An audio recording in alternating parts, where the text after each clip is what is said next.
This looks like anymore. Thank you. I don't. It's been neglected. Much like the fudge on the table. Oh no, don't worry about that. Huh, yeah, I'm going after it. I still got over an hour left of class. That's actually a very nice one. No. This whole, I think I just used my regular. There we go.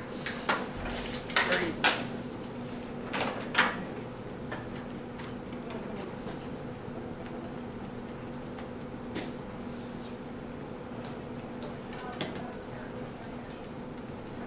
What did you do to this thing?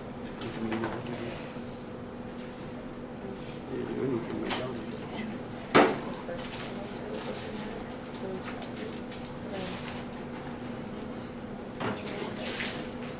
So then I just. That's what we're on.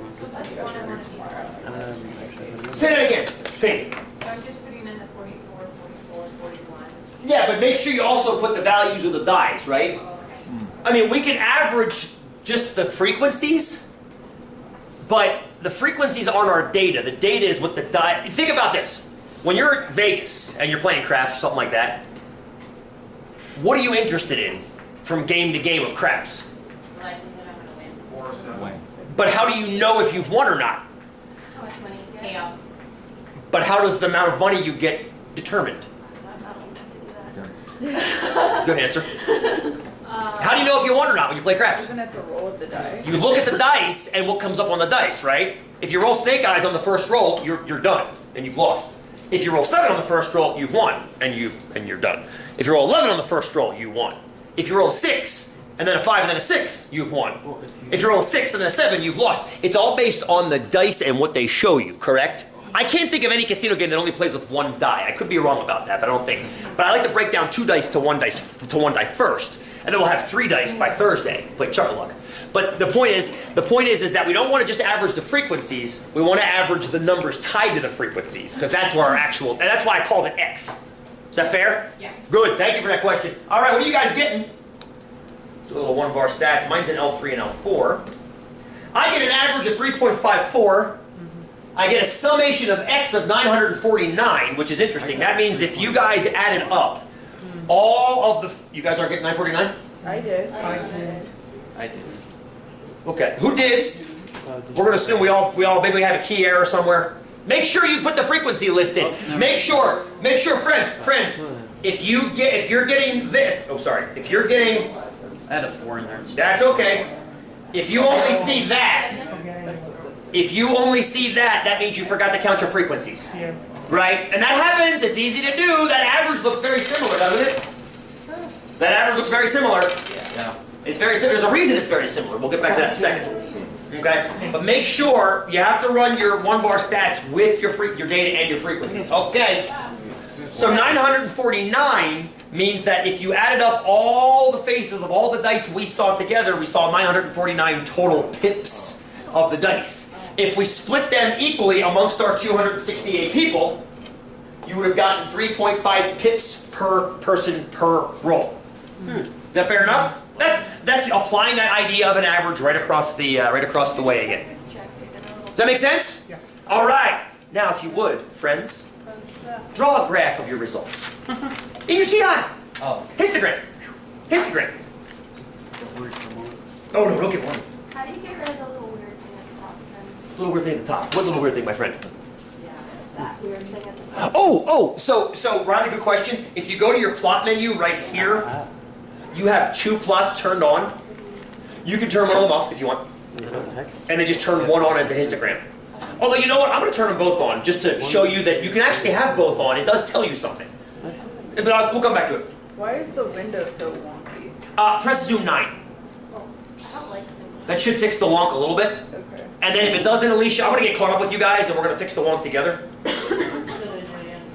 What about Zoom 0? What's that one?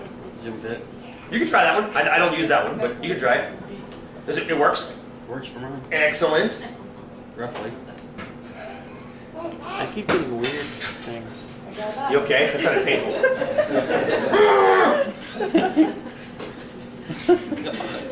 Okay, so you got some. I see the wonk now, Alicia, and I got a curve on too. gotta be like I see the wonk. But when I just hit graph, it was like It's all good. X-Men was No, I got you. 25. This is the TI being a non-logical machine. It doesn't realize we're rolling dice. So it wants to scale them at 0.555. I want to scale them at 1 because I want to go 1, 2, 3, 4, 5, 6. So that fixes it a little bit. I still have to play with it to make everything fit better. Like right now, I don't like the fact that this bar is getting cut off. And that's because it maxes out at 6.555. If I change that to 7, you'll actually see that last bar. Also, the box plot is sitting too close to the bars. I'm going to move the Y max up to make it fit better. I'll make it be 75. We'll try that. That looks better, I think. Is that fair? Yeah. And if you want, I'm going to drop, this doesn't make any sense. I'm going to drop the X-min to 0 just so the whole box plot fits up there. Notice the box plot. Notice the bars. Notice the average. Would you call this a bell curve? No. No. Oh, quick vote for no, and then a couple votes for no. Lily says no with a smile. Good, very good, very good. What would you call this curve? Skewed. Oh, a line. Good. Now here's the thing. Here's the thing. Usually we've been comparing and contrasting data that's either bell curved or skewed from bell curvedness. This is actually not skewed, believe it or not. It's not bell curved. But skew is not necessarily the opposite of bell curve. Skewed just means the opposite of symmetric. This actually is a very, very symmetric distribution. This is just one more term we're picking up as we go. This distribution is very close to what is called uniform. Uniform means that every outcome comes up roughly the same amount. That's what a uniform distribution. Keep that in the back of your mind for right now. We'll come back to it. We'll revisit it time and time again, especially in 244. Sorry, Taryn. Just keep saying that. But just keep that in the back of your mind. A uniform distribution is any distribution that comes up roughly the same. So, Riley, when you said it looks like a straight line, I agree with you. I agree with you. It looks like it's almost a horizontal line going across. A little bit high on the 5s, a little bit low on the 3s, but a little bit, right? A little bit high and low. I was actually pleasantly surprised. I never had this many categories that came in the same. I might not have counted it right either. I mean, let's not give myself too much credit. I may have done it wrong. So my question now is twofold. The average of 3.5, I think we all buy. I think we buy that. Let's answer Riley's question. When she was so surprised about the number of 2s that were up, on average, how many fingers should have?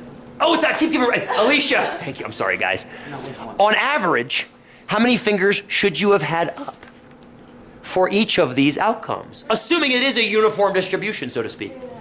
3.5 for each outcome? Why 3.5? I'm here to vote for no over there. Wait a minute. Hang on a second. Why yes? Or why 3.5? Because it's the middle of... No. I'm asking a different question than you're answering, Riley. Riley, you're answering what the average roll is when we roll a die. I think we've answered that question with one of our stats, correct? The average is 3.5. Can you actually roll a 3.5? No. So how can you average 3.5? Well, we're splitting equally. Right. Every time somebody rolls a 1, somebody somewhere rolls a 6, which averages to 3.5. Every time somebody rolls a 2, somebody somewhere rolls a 5. And every time somebody rolls a 4, somebody somewhere rolls a 3. So it's always going to average out to 3.5 because every face of a die is equally likely, hence the uniform distribution. This is why a die is sometimes called a random number generator. It's a random number generator that generates one of 6 random values. Does that make sense? Beautiful. But my question is a little bit more micromanagerial. When you guys were raising your fingers to show me how many times you had each, how many of each should you have had on average? 2. About 2? Be more precise. 1.6. Oh! Say it again, Lily. Sorry about that. What did you get 1.6 from? By dividing the total number of pips, or the frequency of each one by the total number of students. How many times? Oh, you did it differently than I did. How many times did you guys roll your dice? 10 times, right? You should have an equal number of 1s, 2s, 3s, 4s, 5s, and 6s. On average, correct? On average. Which means you take your 10 and divide it by 6, which is the 1.6, right? 1.6. So you should have had 1.61s, 1.62s, 1.63s, 1.64s, and 1.65s, 1.66s. On average, you can't actually roll 1.6, can you? Just like you can't actually roll 3.5. But that's the balance. That's what the average is. Does that make sense? I find it cool, though, that it actually worked out empirically that way as well as theoretically. More on that after break. You're getting that glazed donut look. So take a walk, get some fudge, get some more sugar, and let's put this empiricalness and theory. I'm making up words. Let's get back to this.